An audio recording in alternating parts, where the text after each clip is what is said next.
தியானமாக எடுத்துக்கொண்ட பகுதி என்ன? அப்போஸ்தலர் நடபடிகள் 27வது அதிகாரத்தில் இருக்கிறது.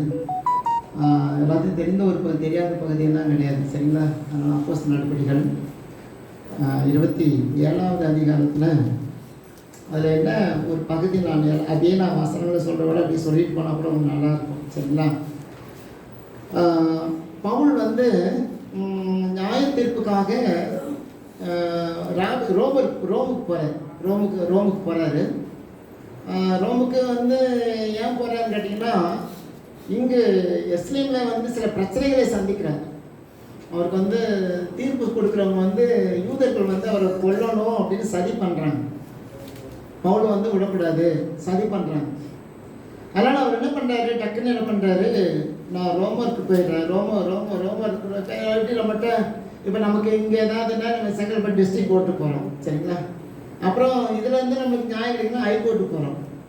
ஹைகோர்ட்லேயே நியாயம்னா சுப்ரீம் கோர்ட்டு போகிறோம், சரிங்களா? அப்படி தான் அரசியல்வாதிகள்லாம் போகிறாங்க. நம்மளுக்கு அந்தளவுக்கு வசதி கிடையாதுனால நம்ம என்ன பண்ணுவோம், கீழ்கோர்ட்டில் என்ன தீர்ப்போ அதை வச்சு நம்ம சரிட்டு போயிடுவோம்.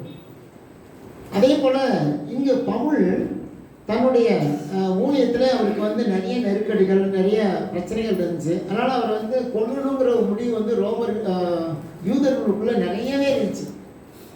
யூதர்கள், ஆசாரியர்கள், அப்புறம் சதுசேயர், பதுசேயர், நியாயசாஸ்திரிகள், உங்களுக்குள்ளே இயேசு எப்படியாவது கொண்டுடணும் அப்படிங்கிற ஒரு வெறி அவனுக்குள்ளே இருந்துச்சு.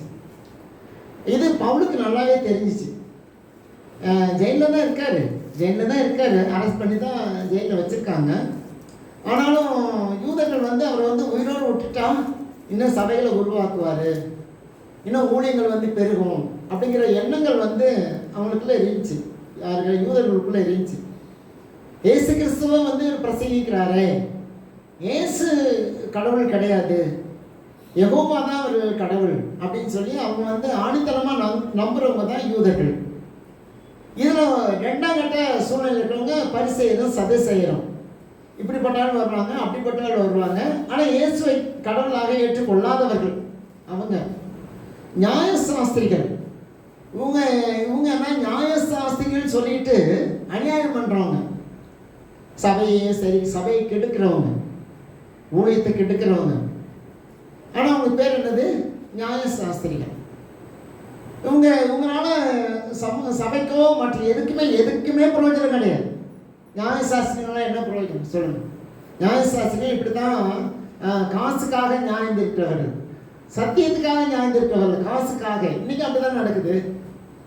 இன்றைக்கி நீங்கள் மேலிடத்துலேருந்து கீழே விடுறது பணத்துக்காக தான் நியாயம் இருக்கிறாங்க. அந்த பக்கத்தில் நீங்கள் வாசித்து பார்த்தீங்கன்னா தெரியும். ஒரு ராஜாவில் பயணிக்கும் போது அவன் என்ன பணம் கொடுத்தா விடுதலை ஆக்கலாம்னு நினச்சிட்டு இருப்பான். ஆனால் பவுல்கிட்ட பணம் கிடையாது, அதனால் அவனை வச்சுட்டு போயிடுவான். இந்த மாதிரி ஒரு சூழ்நிலையை நம்ம பார்க்கணும். இந்த மாதிரி ஒரு சூழ்நிலையில் தான் இங்கே பவுலை கொல்லணுங்கிற நோக்கம் யாருக்கு? ரோமர்களுக்கு இருந்துச்சு, யூதர்களுக்கு இருந்துச்சு.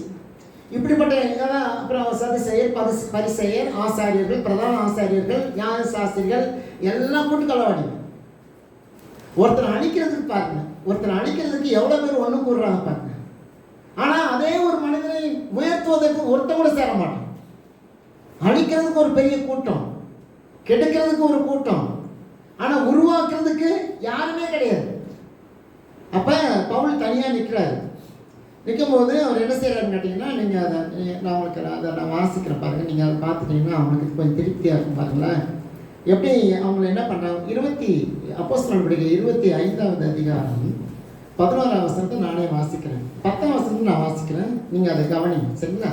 அதற்கு பவுல் அதுக்கு முன்னாடி நீங்கள் பார்த்தீங்கன்னா அவனை என்ன செய்கிறான்னு கேட்டிங்கன்னா, 7ஆம் வசனத்தை பாருங்களேன். அவன் வந்த போது எஸ்ரேலிலிருந்து வந்த யூதர்கள் அவனை சூழ்ந்து நின்று தங்களால் ரூபிக்கக்கூடாத அநேக கொடிய குற்றங்களை அவன் மேல் சாட்டினார்கள் அப்படின்னு போட்டோம். அதை பாருங்க. பவுல் எருசலேமில் இருந்த பொழுது எருசலேம்லேருந்து வந்த யூதர்கள் வர்றாங்க. இவர் ஜெயிலில் இருக்கார். யார்? பவுல் ஜெயிலில் இருக்கார். அவன் வந்த பொழுது எருசலேமிலிருந்து வந்த யூதர்கள் அவனை சூழ்ந்து நின்று தங்களால் நிரூபிக்கக்கூடாத அநேக கொடிய குற்றங்களை அவன் மேல் சாட்டினார்கள். பாருங்களேன், ஒரு ஒரு ஒரு குற்றமுமே இல்லாத ஒரு மனிதன் மேலே அநேக கொடிய குற்றங்களை சாட்டுகிறார்கள். நீ உங்க மேல கூட அப்படி இருக்கலாம். ஒரு சில மக்கள் வந்து நீங்க நல்லவங்களா இருக்கலாம், உண்மையுள்ளவங்களா இருக்கலாம், நீங்க யாருக்கும் எந்த இடைஞ்சல் வம்பு தும்பு போகாதவங்களா இருக்கலாம். ஆனா இந்த சமுதாயம் பாருங்களேன், கொடிய குற்றங்கள், ரூபிக்க கூடாத கொடிய குற்றங்கள் அவனை சாட்டுறாங்க. இதைத்தான் பவுலால பொறுத்துக்க முடியல. செய்யாத குற்றம், செய்யாத ஒரு காரியத்தை என் மேல சுமத்துறாங்களேன்னு சொல்லிட்டு அவர் என்ன பண்றார், டக்குன்னு அவர் என்ன பண்றாரு, அடுத்த வசனம், அதற்கு அவன் உத்தரமாக, நான் யூதருடைய வேத பிரமாணத்துக்காகிலும் தேவாலயத்துக்காகிலும் ராயனுக்காகவும் விரோதமாக ஒரு குற்றமும் செய்யவில்லை என்று சொன்னார். அவர் சொல்றாரு. உடனே பவுல் என்ன சொல்றாரு கேட்டீங்கன்னா, அந்த பாருங்க, என்னுடைய குற்றத்தை நீங்க வந்து கொடிய குற்றம் என் மேல சுமத்துறீங்க, ஆனா நான் யூதருடைய வேத பிரமாணத்துக்காகிலும் தேவாலயத்துக்காகிலும் ராயனுக்காகிலும் விரோதமாக ஒரு குற்றம் கூட நான் செய்யணும். என்ற குற்றமே கிடையாது. அவர் 3 காரியத்தை சொல்றார். 1, வேத பிரமாணம். வேதத்துக்குரிய வேதத்துல ஏதாவது குறையா நான் சொல்லியிருக்கேனா? யூதர்கள் வைத்திருக்கிறதான பழைய ஏற்பாட்டில் நான் ஏதாவது குற்றம் சொல்லியிருக்கேனா? இது தவறு, இது ஆகாது, இது உதவாது, இதுல சேராதுன்னு நான் சொல்லல. அடுத்து தேவாலயம். அன்னைக்கு பழைய ஏற்பாட்டில் தேவாலயம் எப்ப நடந்துச்சு? சனிக்கிழமை தான் அவனுக்கு ஓய்வு நாள், சனிக்கிழமை தான் ஆராதனை. அதுலயே பவுல் போய் குறை சொன்னாரா? இல்ல. நீங்க ஞாயிற்றுக்கிழமை தான் நடத்தணும் அப்படி சொன்னாரா? இல்ல. பவுலுடைய காலத்துல வந்து மாறிடுச்சு. ஒரு ஓய்வு நாள் வந்து ஞாயிற்றுக்கிழமை மாறி இருக்கலாம். அவைகளை தேவ ஆலயத்தை குறித்து உபதேசங்களை குறித்து அவர் குறை சொல்லல. அப்புறம் ராயன். இப்ப நம்மளுக்கு யாரு? நீங்க பிரதமர் தான் நமக்கு ராயன் இல்லைங்களா? அதே மாதிரி நான் வந்து அரசியலையும் நான் வந்து குற்றப்படுத்தல. அரசியல் சம்பந்தமாக நான் பேசி இவர் நல்லா ஆட்சி பண்ணல, இவர் ஒழுங்கீனமா இருக்கார் அப்படி நான் எதுவுமே நான் சொல்லல. ஆகவே ரூபிக்க கூடாத கொடிய குற்றங்களை என் மேல சொல்றீங்க. அதனால நான் என்ன பண்ண? அப்ப பாருங்களேன், அப்ப என்ன சொல்றாரு? 9வது வசனத்தை பாருங்க. அப்பொழுது பெஸ்து யூதருக்கு தயவு செய்ய மனதாய் பவுலை நோக்கி, நீ எருசலேமுக்கு போய் அவ்விடத்தில் இந்த காரியங்களை குறித்து எனக்கு முன்பதாக நியாயம் விசாரிக்கப்பட உனக்கு சம்மதியா என்றான். இப்பதான் எருசலேம் போனா கொண்டுடுவாங்க, பவுலை அழிச்சிருவாங்க. ஆனா இன்னைக்கு நான் உங்களுக்கு சொல்றேன், கர்த்தர் உங்களை நல்ல இடத்துல தேவன் வைத்திருக்கிறார், உயர்வான இடத்துல வைத்திருக்கிறார். ஆனா வெளியே போனோம்னு வச்சுக்கலாம், நிறைய பிரச்சனைகள் உண்டு, நிறைய போராட்டங்கள் உண்டு, அவமானங்கள் உண்டு. அதை பவுல் சொல்றாரு, இல்ல நான் எருசலேமுக்கு வர முடியாது, எருசலேம்ல எனக்கு பிரச்சனை இருக்குது, என்ன கொண்டுடுவீங்க. அதனால நான் என்ன பண்றேன்? நான் ஊழியம் செய்யணும், நான் உபதேசம் பண்ணணும், இந்த தேசத்துல இன்னும் கொஞ்ச நாள் வந்து நான் சபையில உருவாக்கணுங்கிற நோக்கத்தோடு அவர் என்ன சொல்கிறார்? 10வது வசனம். அதுக்கு பவுல், நான் நியாயஸ்தானத்துக்கு முன்பதாக நிற்கிறேன், அதற்கு முன்பதாக நான் நியாயம் விசாரிக்கப்பட வேண்டியது யூதருக்கு நான் அநியாயம் ஒன்று செய்யவில்லை, அதை நீரும் நன்றாய் அறிந்திருக்கிறேன் என்று பெஸ்டுக்கு சொல்றேன். சரிங்களா? நான் ஒன்றும் அநியாயம் செய்யலையே, நான் ஒன்றும் யாருக்கும் அக்கிரமம் பண்ணலையே, யாருடைய சொத்தையை வாரிக்கலையே. நான் வந்து ஆலயத்தை குறை சொன்னேன்னா, நான் ஊழியத்தை குறை சொன்னேன்னா, நான் அரசாங்கத்தை குறை சொன்னேன்னா, நான் யூதருடைய முறைமைகளை நான் தப்புன்னு சொன்னேன்னா, சுண்ணத்து பண்ணலாம், யூதர்கள் சுண்ணத்து பண்ணுவாங்க, நான் எப்பயா சொன்னா சுண்ணத்து பண்ணக்கூடாது சொன்னேன்னா, அவங்களுடைய வழிமுறைகளை நான் குறை சொல்லலை. நீ நம்மளுக்கு கற்றுக்கொள்ள வேண்டிய ஒரு பாடம் என்னன்னு கேட்டீங்கன்னா, அடுத்தவங்களுடைய வழிபாடுகளை நம்ம குறையே பார்க்காதீங்க. அடுத்தவங்களுடைய வழிபாடுகள் வந்து உங்களுக்கு தெரியுங்க, அது குறைன்னு தெரியும். நம்ம அதை சொன்னோன்னு வச்சுக்கோங்களேன், இதில் சில நிறைய பேர் சிக்கிக்கொள்வாங்க. நம்ம சொல்ல வேண்டாம், அவர்களுக்கு கடவுள் உணர்த்துவார், நிச்சயமா உணர்த்துவார். அவருடைய வழிபாடு அசுத்தம்னு அவங்களுக்கே தெரியும், அந்த வழிபாட்டில் ஒன்றும் இல்லைன்னு அவங்களுக்கு தெரியும். ஆனால் வீம்புக்காக அவர்களை செய்கிறாங்க. சரிங்களா? சரி, இப்போ இந்த ஒரு காரியங்கள் நடந்துட்டு இருக்குது. சரிங்களா? இப்போ நான் பொதுவாக நான் செய்திக்கு வரேன். சரிங்களா? அப்படியே இந்த நீண்டிக்கிட்டே போகுது. அப்போ தான் என்ன சொல்கிறாரு, இந்த பகுதியில் அப்போஸ்தலர் 27வது அதிகாரத்தில் அவர் என்ன சொல்கிறாரு, இப்போ வந்து அவரை கொண்டு போய் என்ன பண்ணணும்? ராயனுக்கு முன்னால் நிற்க வைக்கணும். பவுலை என்ன பண்ணணும்? ராயனுக்கு முன்னால் நிற்க வைக்க வேண்டியது அரசாங்கத்தினுடைய கடமை. அரசாங்கத்தை அவர் சொல்லிட்டார்ல, கீழ்கோர்ட்டில் சொல்லிட்டாரு, இல்லை நான் வந்து நியாயம் விசாரி எருசலேமிலிருந்து வரவங்க யூதர்களுக்கும் யாருக்கு நான் பதில் சொல்ல வேண்டிய அவசியம் இல்லை. நான் ராயனுக்கு முன்பதாக நின்று நான் என்னுடைய சாட்சிகளை சொல்ல போறேன்னு சொன்னோடனே பெஸ்ட் ஒன்றும் பண்ண முடியல. இவன் அவ்வளோ பெரியவற்றை போக போறாரா? சரி, அவங்கள பத்திரமா வழி அனுப்பி வைக்க வேண்டியது இவருடைய கடமையாக இருந்துச்சு. அப்போ போகிறாங்க, யாரை இவரை கூப்பிட்டு போகிறாங்க, யாரை? பவுலை கூப்பிட்டு நியாயம் விசாரிப்பதற்காக போகிறாங்க. போகும்போது நடக்கிற ஒரு காரியத்தை பார்த்தீங்கன்னா நொந்தே போயிடுவீங்க. பெரிய ஒரு புயலில் போய் சிக்கிறாங்க, புயலில் சிக்கிறாங்க. சரிங்களா? இந்த புயல் நீங்கள் 27ஆம் அதிகாரத்தை நீங்கள் திறந்து எடுத்து வச்சிட்டிங்கன்னா அதில் ஃபுல்லாகவே போட்டிருப்பாங்க. 27:1 நாங்கள் இத்தாலியா தேசத்துக்கு கப்பல் ஏறி போகும்படி தீர்மானிக்கப்பட்ட பொழுது பவுலையும் காவலில் வைக்கப்பட்டிருந்த வேறு சிலரையும் அகஸ்து பட்டாளத்தை சேர்ந்த யூலியு என்னும் பேர் கொண்ட 100க்கு அதிபதியின் இடத்துல ஒப்புவிக்கிறாங்க. இவங்கெல்லாம் எங்கே போகிறாங்க? இத்தாலியா ரோம் நகருக்கு போகிறாங்க. இவர் வந்து ராயனுக்கு முன்பதாக நிற்க வேண்டும், நியாயம் விசாரிக்கப்பட வேண்டும். போகிறாங்களா? இப்போ பாருங்களேன், இதில் இந்த மீனவர்களுக்கு நல்லாவே தெரியும் இந்த பகுதியுடைய காரியங்கள். ரொம்ப ஆச்சரியமாக இருக்கு பாருங்க. 2ஆம் வசனம். அதிர நிமித்தம் மித்தியம் ஊர் கப்பலில், அந்த ஊர் கப்பல் அதுக்கு ஒரு பேர் வச்சுருக்காங்க. அதிர மித்தியம் ஊர் கப்பலில் நாங்கள் ஏறி ஆசியா நாட்டு கரையை பிடித்து தொட வேண்டும் என்று நினைத்து புறப்பட்டோம். மக்கதோனியா தேசத்துக்கு தெசலோனிக்கே பட்டணத்தாகிய அரிஸ் தற்கு எங்களுடனே இருந்தான். இதை நீங்கள் படித்து பார்த்தீங்கன்னா உங்களுக்கு தெரியும். சரி, போகும்போது ஒரு பெரிய புயலில் சிக்கிறாங்க. சரிங்களா? பெரிய புயலில் சிக்கிறாங்க. அதனால் கப்பலும் போக முடியல, இவர்களும் போய் சேரக்கூடிய சூழ்நிலைகள் சரியில்லாத ஒரு சூழ்நிலையில் அவங்க கப்பலை ஓட்டி ரொம்ப கஷ்டப்படுறாங்க. சரிங்களா? நீங்கள் அதை பார்த்தீங்கன்னா நீங்கள் வசனத்தில் நீங்கள் வாசிக்கலாம் பாருங்களேன். 9ஆம் வசனம். வெகு காலம் சென்று உபவாச நாளும் கழிந்து போனபடினாலே இனி கப்பல் யாத்திரை செய்து மோசத்துக்கு ஏதுவாயிருக்கும் பவுல் அவர்களை நோக்கி, மனுஷரே, இந்த யாத்திரையினாலே சரக்கும் கப்பலும் மாத்திரமல்ல நம்முடைய ஜீவனுக்கும் வருத்தம் மிகுந்த சேதமும் உண்டாயிருக்கும் என்று காண்கிறேன் என்று சொல்லி அவர்களை எச்சரித்தான். பவுல் எச்சரிக்கிறார். இல்லை, நீங்கள் ரொம்ப நாளாக சாப்பிடாம இருக்கீங்க, ரொம்ப நாளாக நீங்கள் வந்து சாப்பிடலன்னா நீங்கள் நம்முடைய பிரயாணம் வந்து ரொம்ப சீரியஸ் ஆகிடும், அதனால் சாப்பிடுங்க அப்படின்னு சொல்லி பவுல் சொல்கிறாரு. ஆனால் அங்கே இருந்த மக்கள் அதில் எவ்வளோ பேர் இருந்தாங்க தெரியுமா? நீங்கள் 27ஆவது அதிகாரம் 37ஆவது வசனத்தில் போட்டுருக்குது, கப்பலில் 276 பேர் இருந்தோம். மொத்தம் எத்தனை பேர் இருக்காங்களா? 276 பேர் இருக்காங்க. இன்னைக்கு இருக்க கப்பலில் எத்தனை பேர் இருப்பாங்கன்னு தெரியாது. ஆனால் அன்னைக்கு இருந்த கப்பலில் 276 பேர் இருந்தார்கள். அவர்களோடு இந்த கப்பல் பிரயாணப்படும் போது அந்த கப்பல் வந்து புயலிலே சிக்கிக் கொள்கிறது. ஆகவே பவுல் சொல்றாரு, நீங்க இப்படி இருக்காதீங்க, ஏதாவது சாப்பிடுங்க, வருத்தம் வந்துருச்சு, பிரச்சனை வந்துருச்சு, போராட்டம் வந்துருச்சு, இதுக்காக நீ சாப்பிடாம இருக்காதீங்க. நிறைய பேர் அப்படித்தான் சில பிரச்சனைகளை பார்த்து சாப்பாட்டு மேல கோவப்பட்டுக்குவாங்க, நான் சாப்பிட மாட்டேன். சில ஆட்கள் வேணும்னு இடக்கு மடக்காவே சாப்பிடாது. நல்லா இல்லைங்கிறது அது ஒரு விஷயம்.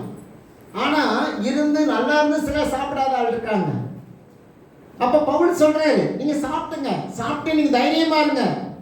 ஆனா இவர்கள் என்ன வசனம் போட்டு 11ஆம் வசனம் 27:11 100க்கு அதிபதி பவுலினால் சொல்லப்பட்டவர்களை பார்க்கிலும் மாலுமியையும் கப்பல் எஜமானையும் அதிகமையாய் நம்பினான். பவுல் சொல்றது தேவ மனிதன் சொல்லுகிறத நம்ப மாட்டாங்க அந்த உலகம். ஜெபிக்கிறவங்க தான், நீங்க ஊழிய செய்யறவங்க தான். ஆனா நீங்க சொன்ன அந்த உலகம் நம்பாது. ஆனா அவனை மாதிரி பித்தலாட்டம் பண்றவன் சொன்னா நம்புவாங்க, அவனை மாதிரி நடிக்கிறவனை பார்த்தா நம்புவாங்க. ஒரு நடிகர் இருக்காரு, அவரு காசுக்காக நடிக்கிறார். ஆனா அவனை நம்புறாங்க, இந்த மக்கள் வந்து நம்புறாங்க. ஒரு சாதாரண ஒரு நடிகர் தான். ஆனா அந்த நடிகரை எப்படி நம்புறாங்க? அவர் நடிப்புல வித்தையெல்லாம் காட்டுறாரு பார்த்தீங்களா, அதே மாதிரி நம்ம வாழ்க்கையில வித்தையை காட்டுவார் சொல்லி நம்புறாங்க. ஆனா இயேசுவை நம்புவதை காட்டிலும் ஒரு நடிகர் அதிகமா நம்புறாங்க. இங்க அதுதான் நடக்குதுங்க. 100க்கு அதிபதி யாரை நம்பல? பவுலை நம்பலங்க. ஆனா கப்பல் மாலுமியை நம்பிக்கொண்டிருக்கிறார், கப்பலுடைய எஜமானை நம்பிக்கொண்டிருக்கிறார். தேவனுடைய மனுஷனை நம்பதுக்கு ஆள் கிடையாது. நீ தேவனுடைய மனுஷனே, தேவனுடைய மனுஷியே, உன்னை இந்த உலகம் உன்னை நம்பாம போறதுக்காக நீ வருத்தப்படாத. ஆனா உன்னை கொண்டுதான் வெற்றி உன் மூலியமா தான் ஆசீர்வாதம். அது அவங்களுக்கு தெரியல. பவுலால தாங்க விடுதலை, பவுலால தான் ஜெயம். ஆனா அந்த நூற்றுக்கு அதிபதி என்ன பண்றான்? பவுல நம்மளை யாரால எந்த ஆசீர்வாதம் வரும்னு அவளை நம்பல. ஆனா உலக மனிதர்களை நம்பி போற மனிதர்களை நம்ம பார்க்கிறோம். நீங்க உங்களை நம்பாதவங்களை பத்தி கவலைப்படாதீங்க. உங்களை நம்பல, உங்களை ஏற்றுக்கொள்ளல, உங்களை உதாசீனம், அதை பத்தி கவலையே படாதீங்க. பவுல் கவலைப்படல, சொல்றாரு, தைரியப்படுத்துறாரு. நீங்க சாப்பிட்டுங்களேன், நீங்க தைரியமா இருங்க. நான் எங்க போனேன்? நான் ரோமாபுரிக்கு போய் ராயனுடைய சபையிலே நான் அவருக்கு முன்பதாக நிற்க வேண்டும். அதனால அவர் சொல்றதை யாரும் நம்புறதில்லை. இன்னைக்கு வந்து யார் சினிமாக்காரன் சொன்னா நம்புவாங்க, சோசியக்காரன் சொன்னா நம்புவாங்க, ஜாதகக்காரன் சொன்னா நம்புவாங்க. ஆனா இயேசு சொன்னா யார் நம்புறா? அடப்பட பைத்தியக்காரன். நீ அப்படிதான் அந்த உலகம் போயிட்டு இருக்குது. அதனால நான் உங்களுக்கு சொல்றேன், தேவனுடைய பிள்ளைங்களே, நீங்க யார் சொன்னாலும் நம்பாதீங்க. யாராலையும் இயேசு வசனம் நம்மளுக்கு என்ன சொல்றது? இயேசுனுடைய வசனம் ஒத்து போகுதுன்னா நம்புங்க. அதை விட்டுட்டு நீங்கள் யார் சொன்னால் நான் மனுஷனை பார்த்து அவன் சொல்கிறதெல்லாம் நடக்குன்னு நான் நிச்சயமாக நம்பாருங்க. அது எந்த மனுஷன் எந்த ஊழியக்காரனாக இருந்தாலும் சொல்லணும். கொஞ்சம் கவனமா, சரிங்களா? சரி, இப்போ இவங்க அதிகமாக அவனை நம்புகிறாங்க. ஆனால் மழையும் விடலை, புயலும் விடலை. சரியா? இவங்களும் பல பட்டணங்கள் எல்லாத்தையும் நான் சொல்கிறதுக்கு நேரம் ஆயிடும். அந்த புயலுக்கு இன்னைக்கு தான் புயலுக்கு பேருக்கு அன்றைக்கே வச்சுட்டாங்க. சரிங்களா? 14ஆம் வசனத்தில் கொஞ்ச நேரத்துக்குள்ளே யூரோப் கிளிதோன் என்னும் கடுங்காற்று இல்லையா, ஒரு புயலில் வந்து சிக்கிக்கிட்டாங்க. சரிங்களா? சிக்கிக்கிட்டு ரொம்ப கஷ்டப்படுறாங்க. ஆனால் ஒன்றே ஒன்று பவுலுக்கு தெரியும், என்னை அழைத்த தேவன் என்னை கைவிடவே மாட்டேன், சாவுக்கு ஒப்பு கொடுக்க மாட்டேன், என்னுடைய ஊழியத்தை நிறைவேற்றவரையும் எனக்கு விடவே மாட்டேன். அது வந்து எல்லாத்தையும் தெரியும். நம்மளுடைய வாழ்க்கையில் அப்படி தான் தெரியும். நம்முடைய பாடுகளையும் பிரச்சனைகளையும் போராட்டங்களையும் பார்த்து அவங்கள பார்த்து இவங்கள பார்த்து இந்த ஒரு சமாச்சாரத்தில் யாரையுமே நம்ம ஒண்டி போகக்கூடாது. அது அண்ணனாக இருக்கலாம், தம்பியாக இருக்கலாம், தங்கச்சியாக இருக்கலாம், அக்காவாக இருக்கலாம். இயேசுவுக்கு விரோதமாக யார் என்ன சொன்னாலும் அவர்கள் பொல்லாத சத்துரு. அது யாராக உங்க அம்மாவாக இருக்கலாம், அப்பாவாக இருக்கலாம், உன் பிள்ளையா இருக்கலாம். இயேசுவை பிரிக்கக்கூடிய எந்த ஒரு காரியத்தை உங்களுடைய வாழ்க்கையில நீங்கள் கொண்டு வந்தாலும் அவங்க தான் முதல் சத்துரு. தேவன் நியாயம் இருக்கும் போது அவங்க அந்த காரியத்தை கொண்டு வருவார். சத்துரு எங்கேருந்து வரல? உன் வீட்டார் தான் உனக்கு சத்துரு, உனக்கு எடுக்கிறவன் உன் வீட்டாரு. ஆகவே இங்க என்ன நடக்குது? இப்ப அந்த கப்பல்காரனும் மாலுமியும் யாரை நம்புறாங்க? பவுலை நம்பல. யார அந்த மாலுமியை நம்பிட்டு இருக்காங்க. இவர் என்ன பத்திரமா கொண்டு போய் சேர்த்துருவாரு. அவர் எப்படி சேர்த்துருவாரு? என்ன கடவுளா? இல்லை, சேர்க்க முடியாது. ஏசுதாங்க உனக்கு பத்திரமா கொண்டு சேர்ப்பாரு. கடல் புயல் அடிக்குது, கடல் கொந்தளிக்குது. சீடர்கள் நடுக்கடலில் உட்கார்ந்து நின்றுட்டு அவங்க என்ன பண்ணாங்க? ஐயோ நம்ம சாங்க போறோம்னு யோசிக்கும் போது ஏசு கடலின் ஆழத்திலே இருந்து நடந்து வந்து அவர்களை கரம் பிடித்து கை தூக்குற இயேசு நம்மோடு கூட இருக்காருங்க. காற்றை பார்த்து ஓடுகிற இயேசு இல்ல. காற்று வீசினாலும், கடல் பொங்கினாலும், சூழ்நிலைகள் மாறி இருந்தாலும், நீ பகல் இரவாய் மாறினாலும் இயேசு உன்னை பார்ப்பதற்கு, உன்னை சந்திப்பதற்கு, உன்னை நடத்துவதற்கு, உன்னை பாதுகாக்கிறதுக்கு இயேசு கடல்லே நடந்து வர அவரால் முடியும். மனுஷன் முடியாதுங்க. மனுஷன் ஏமாத்திட்டு போயிட்டே இருப்பான், மனுஷன் விட தள்ளி போயிட்டே இருப்பான். சரி, சம்பவத்துக்கு வர சரிங்களா? நேரம் குறிக்கிட்டே போயிடும். இப்போ இதெல்லாம் நடந்துட்டு இருக்கா. ஒன்று 21 வசனம் 27, 21. அநேக நாள் அவர்கள் போஜனம் பண்ணாமலும் இருந்த பொழுது பவுல் அவர்கள் நடுவே நின்று, மனசிலே இந்த வருத்தமும் சேதம் வராதபடிக்கு என் சொல்லை கேட்டு கிரேத்தா தீவை விட்டு புறப்படாமல் இருக்க வேண்டியதாக இருந்தது. சரி, என் சொல்ல கொஞ்சம் கேளுங்களேன், என்னை மதிக்கவே மாட்டீங்களே. கர்த்தருடைய வார்த்தையை யாரும் மதிக்கிறதே இல்லை. கர்த்தருடைய வார்த்தை பைபிளில் இருக்குது, அது எனக்கு தேவையில்லை. இன்னைக்கு நிறைய தேவனுடைய பிள்ளைங்க அப்படிதான் மிஸ் ஆகி போயிடுறாங்க. கடவுளுடைய வார்த்தையை அற்பமா நினைக்கிறாங்க. ஏமா இப்போ வந்துட்டு ஊர்கதை பேசிட்டீங்க, அங்கிருந்து வர்றதே ஊர்கதை பேசுறது உங்களுக்கு தெரியுது. அதனால நீங்க கவனிச்சு பார்த்தீங்கன்னா தேவனுடைய பிள்ளைங்க வந்து சில நேரத்துக்கு சில சூழ்நிலை மாறிடுறாங்க. ஆனா இங்கு பவுல் அதனுடைய நிலைமை எப்படிப்பட்ட நிலைமை பாருங்க. கடலுக்குள்ள ஒரு கைதிங்க. ஃபர்ஸ்ட் என்னுடைய சூழ்நிலை ஒரு கைதி, ஒரு ஜெயிலில் அடைக்கப்பட்ட ஒரு கைதி இல்லையா? இவருக்கு வந்து எந்த சுதந்திரமும் கப்பலில் தர முடியாது. அப்புறம் அந்த இவனுக்குன்னு ஒருத்தர் ஹெட் இருக்காங்க, நூற்றுக்கு அதிபதி. அவருடைய கண்ட்ரோலில் தான் இருக்கணும். இவர் சுயமாக ஒன்றும் பண்ண முடியாது. இப்படிப்பட்ட ஒரு சூழ்நிலையில் பவுல் வந்து என்ன பண்ணுறாங்க, அவங்க அந்த கப்பலில் போயிட்டு இருக்காங்க. ஆனால் யார் இவர் நம்மள, ஆனால் ஒரு தைரியம் சொல்ல இருப்பாங்க. அந்த மனதைரியம் நமக்குள்ளே இருக்கணும். 21வது வசனத்தில், அநேக நாள் ஒரு போஜனம் பண்ணாமல் இருந்த பொழுது பவுல் அவர்கள் நடுவே நின்று, மனுஷரே, இந்த வருத்தமும் சேதமும் வராதபடிக்கு என் சொல்லை கேட்டு கிரேத்தா தீவை விட்டு புறப்படாமல் இருக்க வேண்டியதாக இருந்தது. என் சொல்ல கொஞ்சம் கேளுங்க. தேவனுடைய பிள்ளைகளுடைய வார்த்தையை யாரும் கேட்கறதே கிடையாது. உலகத்தான் சொல்றானா, உலகத்தான் சொன்னா கேட்போம். ஆனா தேவனுடைய பிள்ளைங்க சொன்னா தேவனுடைய வசனத்தை கேட்கவே மாட்டோம். அது எங்களுக்கு தூரமா இருக்கட்டும். உறவுகளை காப்பாற்றுவதற்காக தேவனுடைய வசனத்தை தூக்கி போடாதீங்க.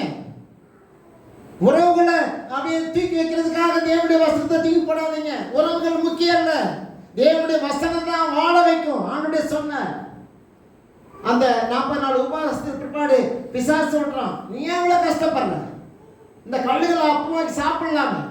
இயேசு சொன்ன, தேவனுடைய வாயிலிருந்து புறப்படும் ஒவ்வொரு வார்த்தையினாலும் என்னால் பிழைக்க முடியும். அது எனக்கு ஜீவனா இருக்கிறது, எனக்கு ஆகாரமா இருக்கிறது. இன்னும் சில சந்தர்ப்ப சூழ்நிலையில் என்ன பண்றோம், சாப்பாட்டு உணவு இந்த ஒரு காரியத்தில் தேவனுடைய வசனத்தில் நம்ம அற்பமா என்றோம். பிரியமானவர்களே, இந்த பகுதியில் நான் இன்னும் பாயிண்ட் வந்து நான் சொல்லி முடித்தேன். சரி, இப்போ சொல்லிட்டு 22 வருஷம் பாருங்க. ஆகிலும் தினமனதாயிருங்கள் என்று இப்பொழுது உங்களுக்கு தைரியம் சொல்கிறேன், கப்பல் சேதமே அல்லாமல் உங்களில் ஒருவனுக்கு பிராணம் சேதம் வராது. இதுதான் நம்முடைய செய்தியா இருக்கு. கப்பல் சேதம் வரும், பொருள் சேதம் வரும், ஆனா பிராண சேதம் உனக்கு வராது. உயிர் போகாது. உயிருக்கு உனக்கு உயிரை வந்து யாராலும் எடுக்க முடியாது. தேவனுடைய கரத்தில் இருக்குது. உன்னுடைய உயிரை தேவன் வைத்திருக்கிறார். பவுல் சொல்ற, கப்பல் சேதம் வரும். பெரிய கப்பல் போயிடுச்சா, உன் பொருள் போயிடுச்சா, வீடு போயிடுச்சா, உன் நகை போயிடுச்சா, இதெல்லாம் உன்னுடைய பொருள் சேதம் வந்தா கவலைப்படாதீங்க. அதுக்காக நீங்க முட்டி மோதாதீங்க. அதனால இயேசுவால விட்டுறாதீங்க. பொருள் சேதத்துக்காக இயேசுவை ஒதுக்கி வச்சுட்டு இயேசுவை பின்னால தள்ளிட்டு அப்படி போயிட்டீங்கன்னா பிரயோஜனமே. நம்முடைய ஆவிக்குரிய வாழ்க்கை வேஸ்ட். நீ பேசாம போய் என்ன பண்ணலாம், பூஜையே பண்ணலாம். ஏசுனான்னு சொல்ற விட இந்த ஆடி காசுல கூட ஊற்றலாம். அதெல்லாம் பிரயோஜனமே இல்லையே. இப்ப அவர் சொல்றாரு, ஆகிலும் தினமனதான் இருங்கள் என்று இப்பொழுது உங்களுக்கு தைரியம் சொல்லுகிறேன், கப்பல் சேதமே அல்லாம உங்களில் ஒருவனுக்கு பிராண சேதம் வராது. பிராணம் உயிர் போறதுக்கான வாய்ப்பை தேவன் ஏற்படுத்த மாட்டார் இல்லையா. பொருள் சேதம் அது நம்மளுடைய கவனக்குறைவு. பொருள் போச்சுன்னா உங்களுடைய கவனக்குறைவு, நம்முடைய கவனக்குறைவு. ஒரு பொருள் வச்சிருக்கேன், இப்போ இந்த சிஸ்டம் எப்படி சத்தம் வந்துச்சு, கோர்ன்னு வந்துச்சு. அதை என்ன பண்ணணும், ஆப்ரேட் பண்ணுறவங்க அதை செக் பண்ணணும். பாட்டு டுப்புன்னு அடிக்கிறதுனால ஒரு பிரயோஜனம் கிடையாது. அதை என்ன பண்ணணும், எங்கே சத்தம் வருது பார்க்கணும். அடிக்கிறது பெருசு இல்லை, அதை மெயின்டைன் பண்ணுறது தான் பெருசு. பிரியமானவர்களே, இங்கு அது இது போனா போயிட்டு போகுது. நம்ம உயிரோடு இருக்கோமா, நம்ம ஊழியத்தை செய்யறோமா, தேவன் நம்ம எடுத்து பயன்படுத்துகிறாரா, அதுதான் முக்கியம். தேவன் என்ன எடுத்து பயன்படுத்துகிறாரா, நான் தேவனுடைய கரத்தில் வைக்கப்பட்டிருக்கேனா, இல்லை பிசாசுடைய கையில வைக்கப்பட்டிருக்கேனா. தேவனுடைய கரத்தில் வைக்கப்பட்டிருப்பேன் என்று சொன்னார், நான் வளருவேன், நான் அண்ணன் ஆவிக்கிற வாழ்க்கையில வல்லமையாக பிரகாசிப்பேன். நான் பிசாசுடைய கையில் இருந்தா ஊழியம் கண்ணு தெரியாது, சபை கண்ணு தெரியாது, ஐக்கியம் கண்ணு தெரியாது இல்லையா, இதெல்லாம் தெரியாது. ஆகவே நீங்கள் தேவனுடைய கரத்தில் இருக்கிறீர்களா? இப்ப அவர் சொல்றாரு, பொருள் சேதம் வரும், ஆனா பிராண சேதம் வராது. யோசித்து பாருங்களேன். இப்ப யோசிப்பு கூட இருக்காரு. யோசிப்பு அவங்க அண்ணன்களுக்கு நல்ல பண்டம் பலகாரத்தெல்லாம் கொண்டு போறாரு. அதெல்லாம் பிடுங்கிட்டு அவங்க என்ன பண்ணுறாங்க, ஒரு குழியில் தூக்கு போட்டு என்ன பண்ணுறாங்க, அவங்க அப்பாவுக்கு செத்துட்டான்னு சொல்லி ரிப்போர்ட் கொடுக்குறாங்க இல்லையா. ஆனால் அவங்க அப்பாவுடைய பார்வையில் மகன் செத்துட்டான். அப்பாவுடைய பார்வையில் மகன் செத்துட்டான், அதுதான். ஆனால் தேவன் அவனை எவ்வளோ அழகாக மறைச்சி ஒழிச்சு அவனை வச்சு எகிப்து தேசத்துல ஒரு ஆளக்கூடிய அதிகாரத்தை தேவன் கொடுத்திருக்கிறாரு. சூழ்நிலையை பார்த்து இயேசு ஒட்டிட்டானா, ஆண்டவர் ஒட்டிட்டானா? இல்லை. அவன் ஜெயிலில் இருந்தாலும், போத்திபார் வீட்டில் இருந்தாலும், மரண ஆழத்தில் இருந்தாலும் அவன் ஆண்டவர் விடவே இல்லையே. ஆண்டவர் பற்றி குறை சொல்லவே இல்லையே. இல்லை, உங்களுடைய வாழ்க்கையில நாம எவ்வளவு சேதத்தை அனுபவிச்சாருங்க யோசேப்பு. எவ்வளவு சேதம் அவனுடைய வாழ்க்கையில. ட்ரெஸ்ஸை பிடிக்கிட்டானுங்க, குழியில போட்டானுங்க, 20 காசு வித்துட்டானுங்க, ஜெயிலில் போட்டாச்சு, பண பாத்திரக்காரனுக்கு விரோதமா இருக்கான். எல்லாமே சூழ்நிலைகளுக்கு எல்லாமே மாறுது. ஆனா தேவனை அவன் ஒருபோதும் விட்டு கொடுக்கவே இல்லை. ஒரு நாள் வருகிறது, பார்வோனுக்கு ஒரு பிரச்சனை. யார் தீர்த்து வைப்பான்? யாரும் தீர்க்க மாட்டாங்க. உன்னை கொண்டு தேவன் பல காரியங்களை தீர்த்து வைப்பார். நீ அனைவருடைய வச்சு அவங்க ஒன்று தீர்க்க மாட்டாங்க. உன்னை கொண்டு கர்த்தர் அநேகருக்கு தீர்வை தருவார், வெற்றியை தருவார். உனக்கு அப்படிப்பட்ட கிருபையை தேவன் கொடுத்திருக்கிறார். ஆகவே ஜெயில இருக்கான்னு சொல்லி பார்வோன் அவனை அசட்டப்படி தூக்கி போடல. பணம் பார்த்தாக்காரன் சொல்றான், ஜெயில ஒருத்தர் இருக்கான், அவன் செய்கிறது, அவன் காண்கிறது அரிதான ஒரு காரியம், உன்னை கொண்டு வா. அவனுக்கு முன்பதாக நின்று அவன் சொல்கிற ஒரு காரியத்தை அவன் அறிந்த பொழுது உடனே என்ன நடக்குது? அவன் விடுதலை கிடைக்குது. இன்னைக்கு அவனுடைய பிள்ளையை நீங்கள் அதனால அவன் இழந்தனா கொஞ்சம் தன் வாழ்க்கையை எவ்வளோ இழந்திருக்கான். பெற்றோர்களை இழந்தான், பெற்றோர்கள் இருக்காங்க, ஆனால் பார்க்க முடியாதபடிக்கு அந்த அளவுக்கு தூரமாக கொண்டு போகப்பட்டான். ஆனால் உறுதியோடு கூட இருந்தான். எனக்கு விடுவி காலம் கொண்டு வரும், எனக்கு இருள் மறையும், அந்த காலம் விலகும், ஆண்டவர் என் கூட இருக்கார், அதனால ஒரு நாளையும் இருளை தள்ள மாட்டார், எனக்குன்னு பிரகாசிக்கிற சூரியன் கண்டிப்பாக உண்டு, எனக்கு உயர்த்துகிற தேவன் அவர் ஜீவன் உள்ளவர், அவர் ஒரு நாளில மறந்து போகிறவர் இல்லை. மனிதன் மறந்து போயிடுவான், ஆனால் என்னை படைத்த தேவன் ஒரு நாளும் மறக்க மாட்டார். அப்படிப்பட்ட நம்பிக்கையோடு தான் அவர் போனார். ஜெயிலா பார்த்துக்கலாம், குழியா பார்த்துக்கலாம், போத்திபாரா பார்த்துக்கலாம், எது வேணாலும் பார்த்துக்கலாம். அதனால நீங்க அப்படிப்பட்ட ஒரு ஆழமான அனுபவத்துக்குள்ள எதுவாக இருந்தாலும் இயேசுவை சார்ந்து கொள்ளணும். உலகத்தில் போய் கலந்துக்கின்னு அதுதான் எனக்கு இன்பம்னு சொல்லணும்னு வச்சுக்கோங்களேன், அப்போ நம்முடைய வாழ்க்கையில் வெற்றிங்கிறது கொஞ்சம் கஷ்டமாக இருக்கும். சரிங்களா? சரி, நான் சொல்கிறேன். இங்கே பவுல் சொல்கிறார், அப்பா இந்த மாதிரி பிராண சேதம் வரவே வராது. சரியா? அதனால் அவர் சொல்கிற 23 வசனம் பாருங்களேன். ஏனென்றால் என்னை ஆட்கொண்டவரும் நான் சேவிக்கிறவருமான தேவனுடைய தூதனானவர் இன்று ராத்திரியில் என் இடத்துல நின்று. பாருங்களேன், ஒரு மனிதன் எவ்வளோ சிக்கல்லையும் சிதறி சின்னாப்பினமாக கிடக்காரு, ஆனால் நைட்டு தேவதூதன் அவரை தேடி வருகிறார். 23 சொல்றது, ஏனென்றால் என்னை ஆட்கொண்டவரும் நான் சேவிக்கிறவருமான தேவனுடைய தூதனானவன் இன்று ராத்திரியிலே இடத்திலே நின்று, பவுலே பயப்படாது, நீ ராயனுக்கு முன்பதாக நிற்க வேண்டும், இதோ உன்னோடு கூட இருக்கிற யாத்திரை பண்ணுகிற யாவரையும் தேவன் உனக்கு தயவு பண்ணினார் என்றார். தேவனுடைய மனிதனாகிய பவுல் இங்கு சொல்லுகிறார், தேவனுடைய மனிதன் படுகிற பாடுகளை பார்த்து தேவன் ஒருவேளை தம்முடைய தூதனை அனுப்பி அவனை பலப்படுத்தி தைரியப்படுத்தி இந்த மாதிரி பவுலே நீ பயப்படாத, ஏன் பயந்து நடக்க, செத்துருவன் பயப்படுறியா? பயப்படாத. நம்ம வாழ முடியாது நினைக்கிறியா? பயப்படாத, எதுக்கும் பயப்படாத. ஒருவேளை மனிதர்களே இல்லாத ஒரு தீவிலே நீ சிக்கப்பட்டிருக்கியா? பயப்படாத. யாருமே இல்லையே, காப்பாற்ற யார் வருவாங்க? தூக்குறதுக்கு யார் வருவாங்க? அந்த கிராமத்துக்கு யார் என்ன கொண்டு போவாங்க? நான் பிரிஞ்சு கிடக்கனே, நான் தனியா இருக்கனே, நான் விட்டுட்டாங்களே, எல்லாம் விட்டுட்டாங்களே, நான் ராயனுக்கு முன்பதாக போக வேண்டியவன் இன்னைக்கு துறைமுகத்துல கடலுக்குள்ள நான் இந்த படகுல தனியா கிடக்கிறேன் அப்படின்னு பயப்படுறீங்களா? பயப்படாத. தேவதூதன் சொல்லுகிற பயப்படாத பவுலே, நீ பயப்படாத. இந்த காலை நேரத்துல அப்படி நீங்க எல்லாம் ஒதுக்கிட்டாங்க, தள்ளிட்டாங்க, பயந்து போய் நிற்கிறீங்களா? நீங்க ராயனுக்கு முன்பதாக நிற்க வேண்டியவர்கள். நீங்க நான் என்ன நான் சொல்வேன், தேவாதி தேவனுக்கு முன்பதாக நிற்கக்கூடியவர்களாய் தேவன் உங்களை மாற்றிக்கொண்டு இருக்கிறார்.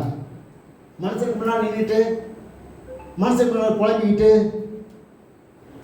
மனுஷனே ஊத்து பார்த்துக்கிட்டு எப்போ தருவ, எப்போ கொடுப்ப, எப்போ வரட்டும், இதெல்லாம் அசிங்கமா இல்லை? மனுஷனுக்கு முன்னால வேண்டாங்க, எந்த மனுஷனுக்கு முன்னாடி நிற்காதீங்க. அதுக்காக கடவுள் உங்களை தெரிந்து கொள்ளவே இல்லை. உன் கூட தேவன் இருக்க. ராயனுக்கு முன்பதாக நிற்க வேண்டிய நீ இந்த உலகத்துக்கு முன்னால போய் நின்று மூக்க சிந்தின்னு ஆண்டவருடைய தூதன் வந்து சொல்லுகிறார், பயப்படாத, நான் இதோ உன்னோடு கூட யாத்திரை பண்ணிடுவேன். யாவரையும் தேவன் உனக்கு தயவு பண்ணதுக்கு உனக்கு உதவி செய்திருக்கிறேன். ஆட்களை வச்சிருக்கிறேன், நீ புலம்பாத. உனக்கு ஆள் வச்சிருக்காருங்க ஆண்டவர். உனக்கு உதவி செய்யறதுக்கு ஆள் வச்சிருக்கிறாரு. உன்னை பலப்படுத்துறதுக்கு ஆள் வச்சிருக்கிறாரு. அதனால நீங்க நான் தனியாயிட்டேனே, நான் அனாதை ஆயிட்டேனே, நீங்க யாரும் அப்படி நினைச்சீங்கன்னா நீங்க ஆண்டவரோட இல்லைன்னு சொல்ல முடியும். ஆண்டவர் கூட இருந்தாருன்னா உங்களுக்கு தயவு பண்ண ஒரு கூட்டத்தை வச்சிருக்காருங்க.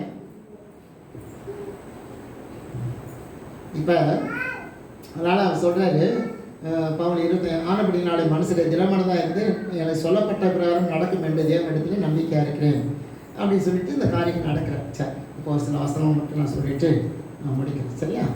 வாசிக்கலாம், நானே வாசிக்கிறேன். சரிங்களா? 121 சங்கீதத்தில் இப்படி ஒரு வசனம் இருக்குது, அதை நான் வாசிக்கிறேன் பாருங்களேன். 121 சங்கீதத்தில் 6வது வசனம், பகலிலே வெயிலாகிலும் இரவிலே நிலவாகிலும் உன்னை சேதப்படுத்துவது இல்லை. உன்னை சேதப்படுத்துறதுக்கு எதுங்க? உன்னை சேதப்படுத்துறதுல ஏங்க அவர் சொல்கிற அந்த காரியத்தை ரெண்டு பாருங்க. பகலிலே வெயிலுக்கு முன்னாடி நிற்க முடியுமா? வெயில் எவ்வளோ பயங்கரமானது. அவர் சொல்கிற அந்த காரியத்தை நீங்கள் கொஞ்சம் கவனிச்சு பாருங்களேன். பகலிலே வெயில் ஆகிலும் இரவிலே நிலவாகிலும். இரவில் நீங்கள் அந்த காலம் வந்துச்சுன்னு வச்சுக்கலேன், நிலவுனா வெளிச்சம் தான், அது இரவு வர வெளிச்சம். சரிங்களா? அப்போ பகலில் வெயில் எவ்வளோ பயங்கரமான உஷ்ணமாக இருக்குது. நம்ம தாங்கி கொள்ள முடியாத உஷ்ணம். அந்த மாதிரி தான் அதிகமான தாகம், நாமெல்லாம் வறண்டு போயிடும்.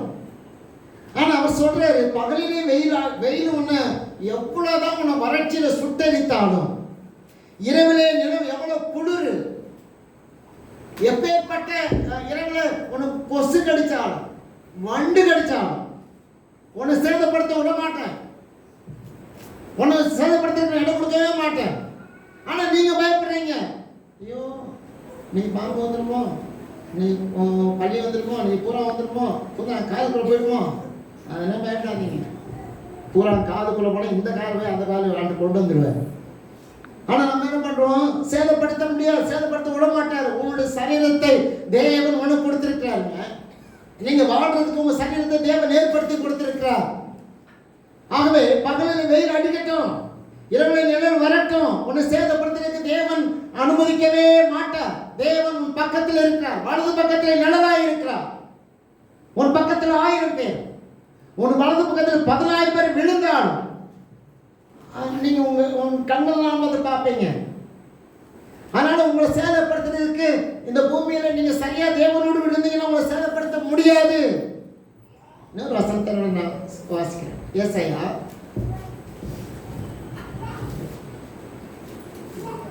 27வது அதிகாரம்.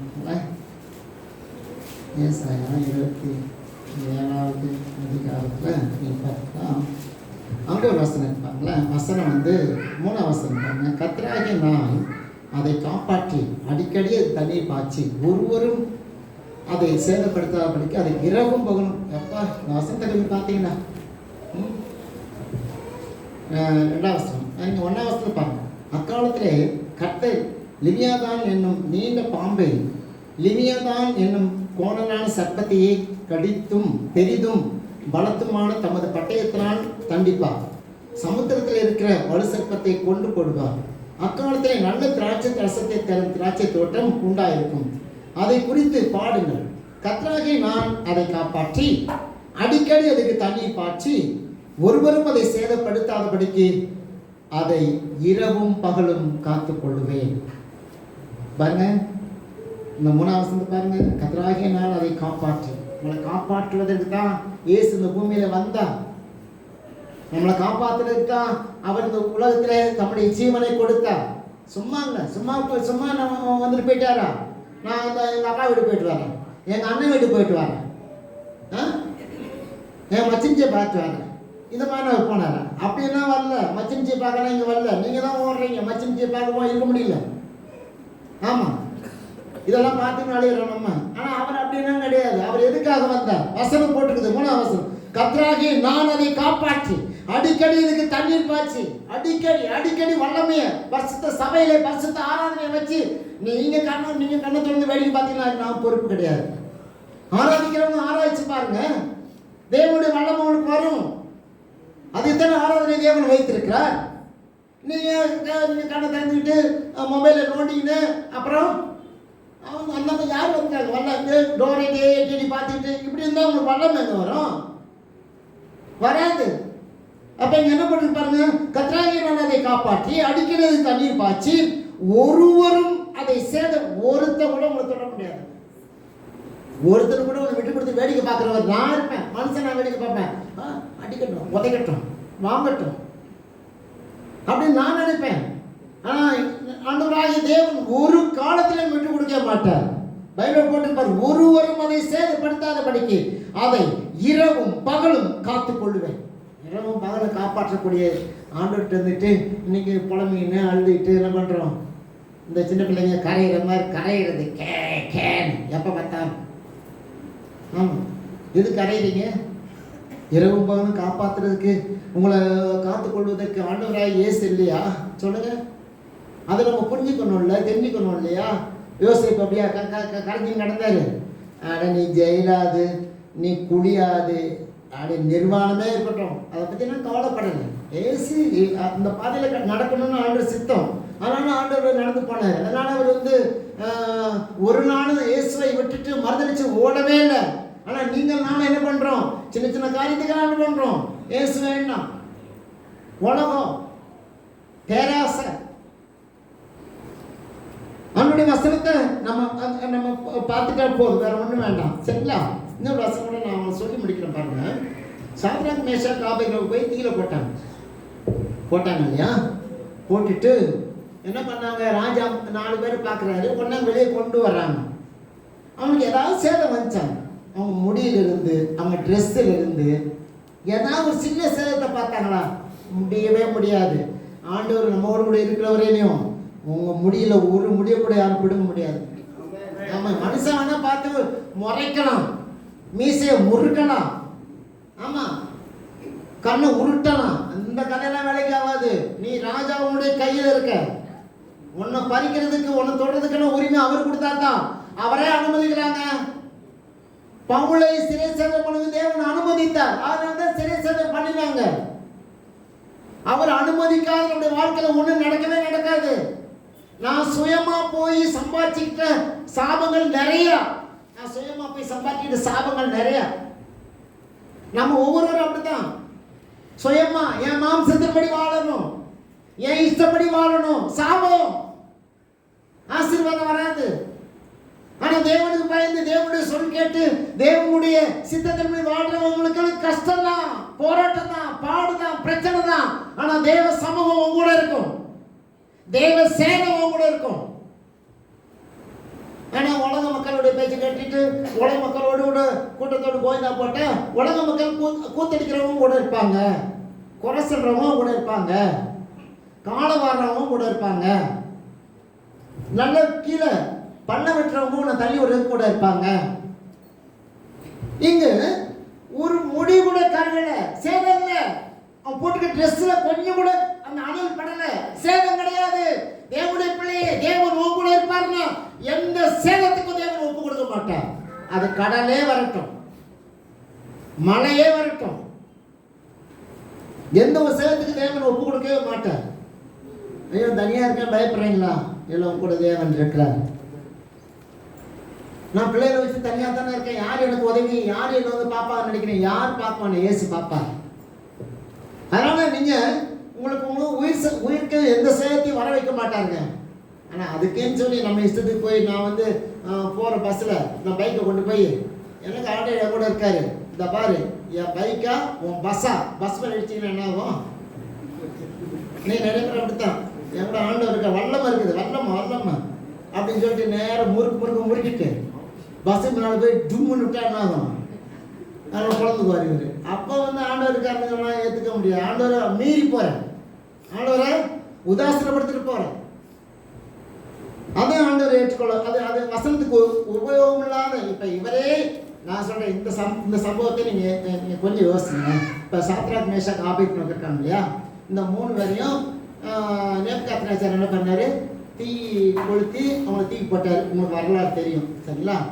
இதுவேவும் இந்த சாத்ராக் மேஷாக் ஆபேத்நேகோ 3 பேரும் நல்லா 3 பேரையும் நல்லா நெருப்பை கொளுத்தி நல்லா திகுன்னு எரியிற தீர போய் உழுந்தாங்கன்னா ஆண்டவர் காப்பாற்றுவாரா? நிச்சயமா காப்பாற்ற மாட்டார். நீங்க நம்ம அப்படிதான் பண்ணிட்டு இருக்கோம். ஆகவே தேவன் நமக்கு வர்ற கண்ணிகளில் இருந்து விபத்துகளில் இருந்து காப்பாற்றவர் வல்லவரா. நானே ஒரு விபத்தை ஏற்படுத்தணும்னு போனேன்னா என் பல்லு போயிடும், என் மூக்கு முகரம் எல்லாமே போயிடும். அதனால இங்கு சாத்ராக் மேஷாக் ஆபேத்நேகோ தீக்கு போட்ட பொழுது அவங்க போட்டவங்களே செத்துட்டாங்க. ஆனா போடப்பட்டவர்கள் எந்த சேதமும் இல்லாமல் தேவன் உன்னை காப்பாற்ற வல்லவராக இருக்கிறார். உன்னை உங்களையும் அதுதான் செய்வார். உனக்கு விரோதமா எழுப்புறவங்க இருக்க மாட்டாங்க. ஆனா நீங்க உங்களை சந்தோஷமா உலாவிட்டு இருப்பீங்க. உங்களுக்கு விரோதமா செஞ்சவங்க இருக்க மாட்டான். ஆனா நீங்க உலாவிட்டு, ஏன்னா ராஜா உங்களை பாதுகாத்துக் கொண்டு இரவும் பகலும் உங்களை காப்பாற்றிக் கொண்டு இருக்கிறார் அழியாதபடிக்கு. அதே மாதிரி தானியேல் பாருங்க, தானியேலுக்கு என்ன பெரிய குற்றம், என்ன சுமத்துனாங்க, ஜோம் பண்ணாங்க. நீ உங்களை என்ன குற்றம் சொல்லுவாங்க, சர்ச்சுக்கு போறாங்க, ஊழியம் பண்றாங்க, எப்ப பார்த்தாலும் ஊழியம் வேகத்துக்கு போது பாரு அப்படின்னா சொல்லுவாங்க சரிங்களா. இதான் நம்ம குறை சொல்ல முடியும். தானியேல் அப்படித்தானே சொன்னாங்க. அதனால தானியேல் வந்து விட்டுட்டார, ஜபத்தை விட்டார, நீ என்ன வேணா பண்ணு போ. ஆனா ஜபித்து கொண்டு தான் இருந்தார். என்ன செஞ்சாங்க, சிங்க கேபில தூக்கி போட்டாங்க. பாருங்களேன், அந்த சிங்க கேபில போட்ட உடனே தானியேலுக்கு ஏதாவது பயம் இருந்துச்சா? அந்த கதை தேவனுடைய பிள்ளைகளுக்கு பயமே இருக்கக்கூடாது. சிங்க கபியா இருந்தா சார், சூளை நெருப்பா இருந்தா சார் தான். சிங்க கபியை பார்த்துட்டு பயப்படுறீங்களா?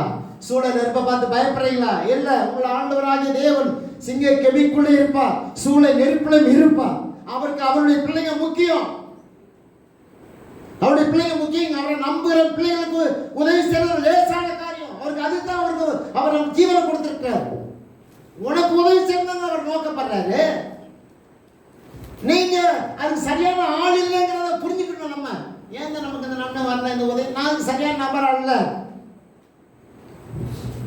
இங்க சிங்கம் தூக்கி போட்டாங்களா, அவர் அமைதியா இருந்தாரு.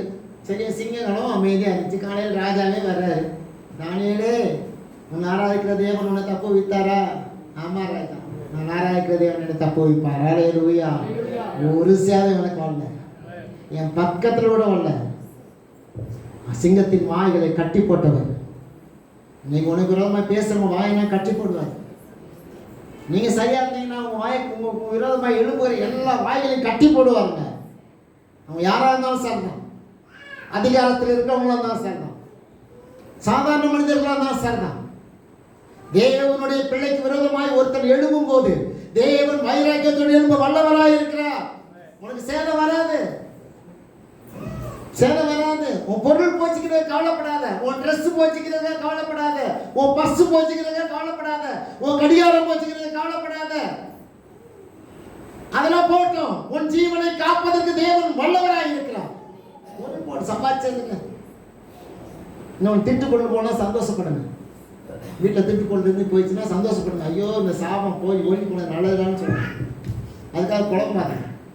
என் புடவை எல்லாம் போயிடுச்சு, திணிஞ்சு போயிட்டாங்களே, போட்டும்.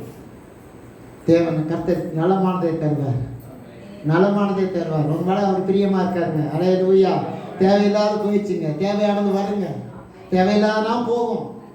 தேவையானது தேவன் கொடுக்க வல்லவராக இருக்கிறார். இந்த கால நேரத்தில் அவருடைய பிள்ளைகளாகிய தானியேலை தூக்கி போட்ட பொழுது அவங்களாம் சிரிக்கிறாங்க. தூக்கி போட்டவங்களாம் சிரிக்கிறாங்க. ஒளிஞ்சான் அழிஞ்சான், அவ்வளவுதான் கதை முடிஞ்சுங்கிறாங்க. ஆனா தேவன் சிங்கங்களின் வாயை கட்டி போட்டு ஒரு சேதமும் இல்லாம வெளியே வந்தாரு. தேவன் அப்படித்தான். உங்களுக்கு சேதம் வருதான், பணம் போயிடுச்சு, கொடுத்த ஏமாத்திட்டானே, வாக்கு கொடுத்தவன்னா ஏமாத்திட்டானே, பயப்படுறீங்களா? ஐயோ இந்த பட்டு பழம் போயிடுச்சு, இந்த போட்டு போயிடுச்சு, கவலைப்பட, பொருள் போட்டோம். தேவன் நலமானதை கொடுக்க அவர் வல்லவராய் இருக்கிறார். உங்க வாகனம் போயிடுச்சா, டப்பா டப்பாட்ட சத்தம் வர வாகனம் போச்சா போட்டும், நல்ல வாகனத்தை தேவன் கொடுக்க வல்லவராக இருக்கிறார். ஹல்லேலூயா. அந்த டப்பா டப்பா டப்பு சத்தம் கொடுத்த வாகனத்திலையும் உன்னை பாதுகாப்பாக வச்சிருந்தார்ல, புகை தள்ளுற வண்டியிலையும் உன்னை பாதுகாப்பாக வச்சிருந்தாருல்ல. அதுக்காக நம்ம எவ்வளோ நன்றி சொல்லணும். அவன் கோடிக்கணக்கில் கார் வாங்கி விட்டுட்டு செத்து போயிடான். நம்ம வண்டி பாருங்க எப்படி எப்படியோ போதா, ஸ்டேரிங் போகும்போது ஒரு பக்கம் எப்படி போகுது, அப்படி டயர் போகும்போது. ஆனால் அப்படி இருந்து தேவன் நம்மை பாதுகாக்கிறாருன்னா, தேவன் நம்ம மேலே இரவும் பகலும் காப்பாற்ற அவர் வல்லமையுள்ள தேவனாக இருக்கிறார். அப்படிப்பட்ட தேவனை விட்டுட்டு ஏங்க நீங்கள் புலம்புறீங்க? ஒரு சேதம் வராது. பஞ்சர் ஆயிடுச்சுன்னா தலையை வயிற்றுல அடிச்சுக்கிறது, பஞ்சர் பஞ்சர் பஞ்சர் பஞ்சர். நீ சாவாமல் இருக்கியாப்பா, பஞ்சராயும் அப்படியே வீர் அப்படி ஓடி விழுந்தோம், நீ உயிரோடு இருக்கிறத அதை நினைக்க மாட்டாங்க. பஞ்சராயிடுச்சு பஞ்சராயிடுச்சு, வெடிச்சு போச்சு வெடிச்சு போச்சு, நீ வெடிக்காமல் இருக்கல, கர்த்தருடைய கிருபை தானே. சரி, ஒரே ஒரு வசனம் மட்டும் வாசித்துட்டு நான் நிறைவு செய்கிறேன், சரிங்களா? இந்த தானியல் விஷயத்தில் நான் என்ன சொல்லணும்னா, மிருகங்களாக இருக்கலாம், சில வெறி நாய்கள்லாம் இருக்குது. வெறி நாய்கள் இயற்கையாகவே வெறி நாயாக இருந்தாலும் மனிதர்களும் சில வெறி நாயெல்லாம் இருக்குது. வாவு வாவு வாவு குலைக்கிறதே இருக்காது, எப்போ பார்த்து குலைக்கணும். ஆமாம், குலைச்சாதான். எனக்கு கோழி போனாலே பிடிக்க மாட்டேது, கடை தூக்கி சுற்றிட்டு அடிக்க ஓடுவேன். ஆமாம், இது கத்துற கற்று பார்த்தீங்கன்னா சில நேரத்தில் அவ்வளோ அக்கப்போராக இருக்கும். நியாயம் குலைச்சா அப்படி இருக்கும். அதை விட மனுஷங்க குலைக்கிறது, அதெல்லாம் ஆண்டவர் காப்பாற்றுப்பார். ஒரு சேதம் இல்லாமல் பார்த்துக்குவார்.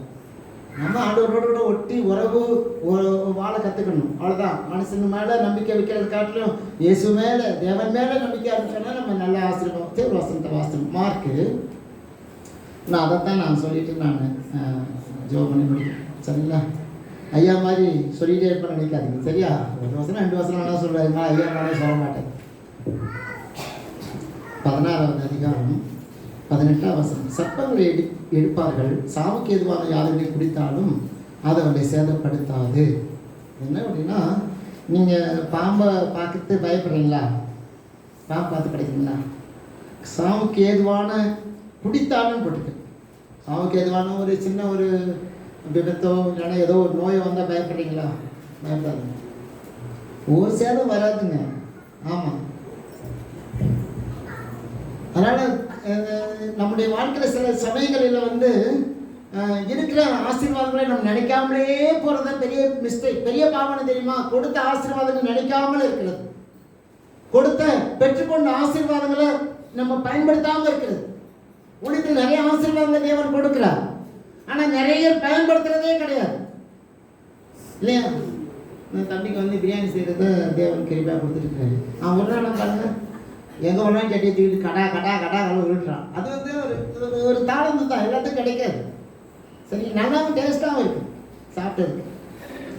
எந்த மாதத்தை அரைச்சி ஊற்றுறதெல்லாம் நான் பார்த்ததே இல்லை, இந்த மாதத்தை அரைச்சி ஊற்றுறாரு. அது நல்லா இருக்கு, சாப்பிட்றதுக்கு நல்லா தான் இருக்குது, சரிங்களா? அதனால் தேவன் நம்ம அதை பயன்படுத்தாமல் இருந்தீங்களா தான் ஆபத்துங்க. ஒரு வரத்தை கொடுத்துட்டாரு, ஒரு தாழ்வை கொடுத்துட்டாருன்னா அதை பயன்படுத்தணும். சரி, அந்த வரத்தை கொடுத்தேன், வினோத்து கடை இருக்கும்போது நிறைய ஆர்டர் கிடைச்சி. ஆனால் அவர் என்ன பண்ணார்? கரண்டையும் கடைச்சிட்டாரு, அடுப்பையும் கிடையாது, குண்டாவும் கிடைச்சிட்டாரு, அண்டாவும் கிடைச்சிட்டாரு. இது ஒத்து வராது, இது அனல் அடிக்குது அப்படின்னா நினைச்சா வாழ்க்கையில் நம்ம வாழ்க்கையில் முன்னேறவே முடியாது. இப்போ என்ன நடக்குது இங்கு?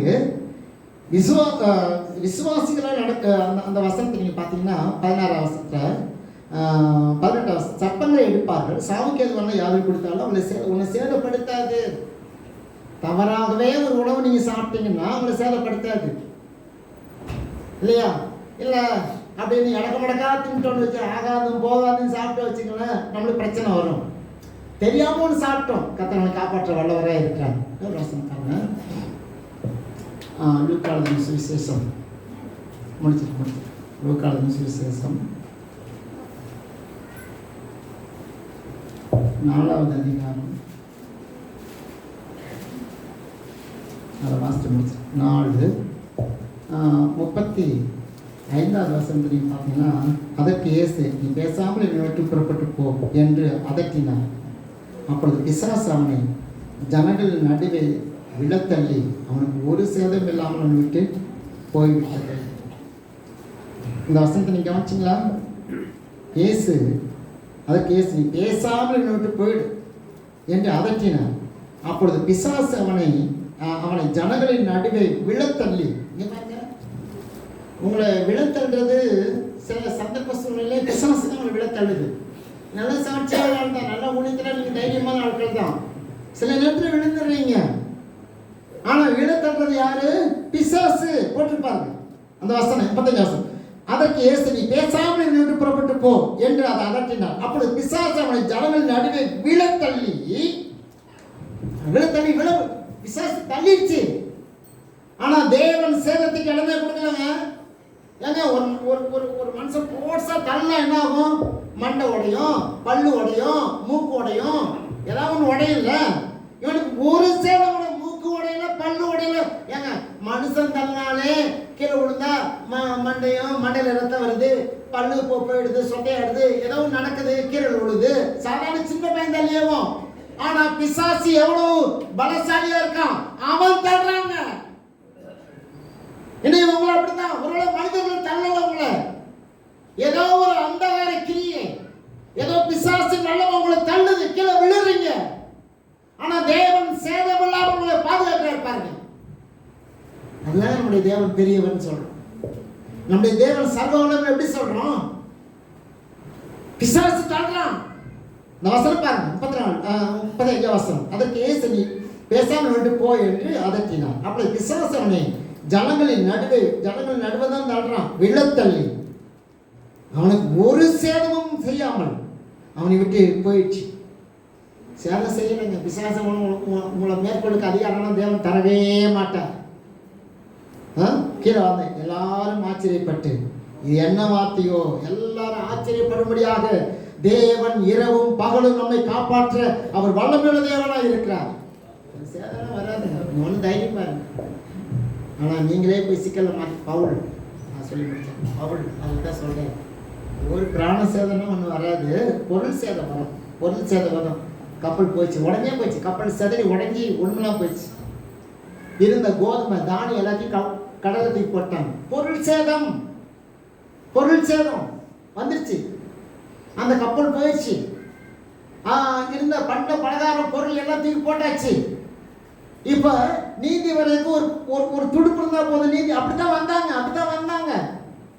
ஆகவே இதெல்லாம் நீங்க யோசித்து பாருங்க. எல்லாமே போயிடுச்சு, எல்லா பொருள் போயிடுச்சு, கொண்டு வந்த படகு போய் எல்லாமே போயிடுச்சுங்க.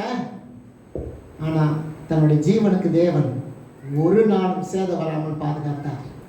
நீ உங்களுடைய வாழ்க்கையில, என்னுடைய வாழ்க்கையில தேவன் நம்மை பாதுகாக்க வல்லமையுள்ள தேவனாய் இருக்கிறார். சரி, இப்ப அந்த தீவுக்கு வந்தாச்சு. அங்க வந்து பார்த்தா நெருப்பு போடும்போது அங்க ஒரு பாம்பு ஒன்று கிடைச்சிருக்குது. எல்லாம் நினைச்சாங்க செத்துருவாங்க. என் ஆண்டவராக இயேசு அதிலையும் சேதமில்லாமல் காப்பாற்றக்கூடியவர். இனி உங்களை என்னை தேவன் இந்த மாதத்துல சேதமில்லாமல் காப்பாற்றி ஆசீர்வதிக்க போகிறார். எத்தனை பேர் நம்புறீங்க ஆண்டவருடைய சமூகத்துல? ஆமே. நீங்க புலம்பாதீங்க. அல்லேலூயா. இரவும் பகலும் உங்களை காப்பாற்ற ஒரு வல்லமையுள்ள தேவனாய் இருக்கிறார். ஆமென். சேதம் வரும், பொருள் போட்டு அப்படி கவலைப்படாதீங்க, போனதுக்காக கவலைப்படாதீங்க, இழந்ததுக்காக கவலைப்படாதீங்க. இனிமேல் வரப்போற பெரிய ஆசீர்வாதத்துக்காக ஆண்டவரே உமக்கு நன்றின்னு சொல்லி கர்த்தரை மகிமைப்படுத்துவோம். கண்களை மூடி ஜெபம் பண்ணுமா? பரிசுத்த தேவ சமூகத்தில் ஒப்புக் கொடுங்க. ஆண்டவரே